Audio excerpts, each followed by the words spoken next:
Cuando trabajamos con las capas vamos a tener una serie de posibilidades que son unos efectos que nos van a permitir modificar el comportamiento de algunas zonas de mis capas. Entre ellos, por ejemplo, vamos a poder encontrar sombras, resplandores, etc. Para ello, lo primero que voy a hacer va a ser activar la visualización de la capa 1. Podemos ver que no deja de ser un recorte de la que teníamos en la parte inferior. Voy a colocar sobre esta parte el efecto para que quede espacio y veamos el tipo de efecto que vamos a crear. Selecciono la capa 1 y entro en este menú desplegable. Aquí tenemos esos efectos y voy a abrir, por ejemplo, sombra paralela.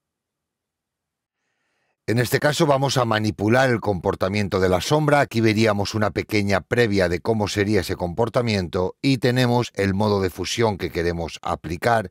Tenemos, por otro lado, el ángulo que le vamos a dar a la sombra. Si nosotros tenemos más efectos que necesitan de un ángulo para entender de dónde viene la luz, podemos usar un ángulo de luz global, con lo cual cuando lo modifiquemos en otro efecto, se modificará en todos los que tengan activo este uso global de la luz. Como digo, vamos a cambiar, por ejemplo, el tamaño, vamos a cambiar también la distancia y estamos observando cómo esa sombra la estamos generando y la estamos colocando en la zona más inferior. Si yo vuelvo a visualizar toda la foto, vemos aquí cómo ese realce queda hecho sobre la zona que estoy trabajando. Si quisiera, puedo aplicar más de un efecto a la misma capa, como podría ser en este caso un resplandor interior. He activado el resplandor exterior, simplemente desactivo aquí delante y me voy al resplandor interior y aquí es donde voy a poder darle esas características de resplandor. Vamos a hacer un poco más grande el tamaño y como podemos observar, estamos aplicando ese efecto sobre esa capa. Los efectos, como podemos ver, aparecen aquí abajo y también aparece aquí una pequeña FX que me indica que la capa tiene algún tipo de efecto. Yo voy a poder replegar o expandir esos efectos.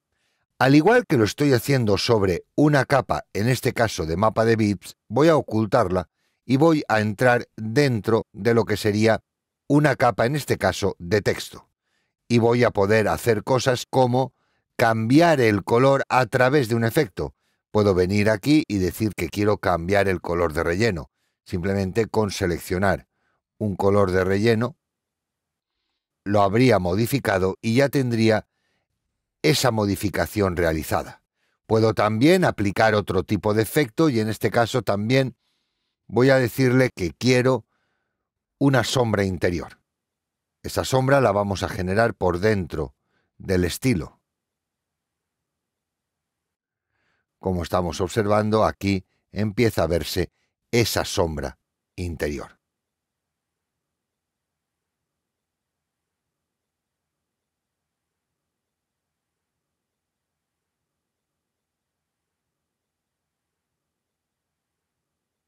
Ya tendríamos aquí la sombra y, por supuesto, podríamos también cambiar el ángulo.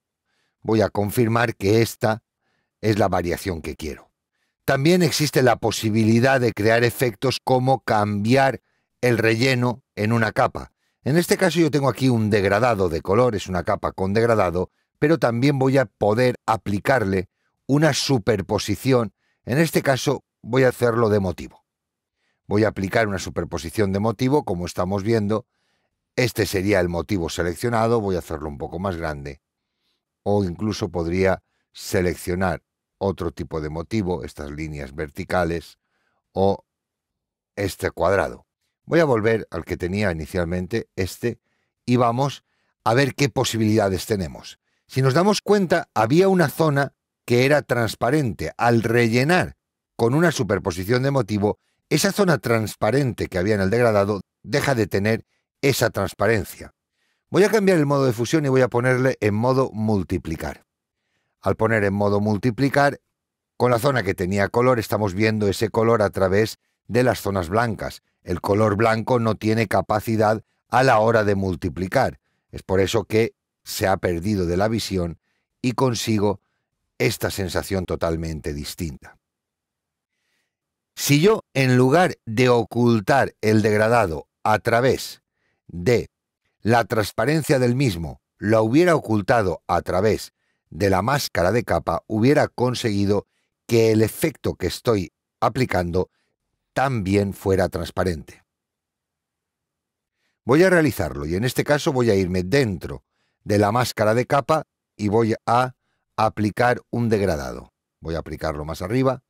Podemos observar cómo aquí estoy haciendo transparente el degradado, con lo cual también estoy haciendo, en este caso, transparente la superposición de motivo que yo le había dado como efecto.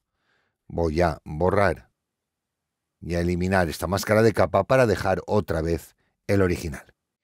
Y de esta manera tenemos diferentes posibilidades para a diferentes capas poder aplicarles este tipo de efectos directos que nos van a ser muy visuales y de gran utilidad y en muchas ocasiones van a permitir incluso crear botones con relieve, con diferentes sensaciones, etc. Un proceso de experimentación sobre estos efectos sería interesante para sacarles el máximo partido.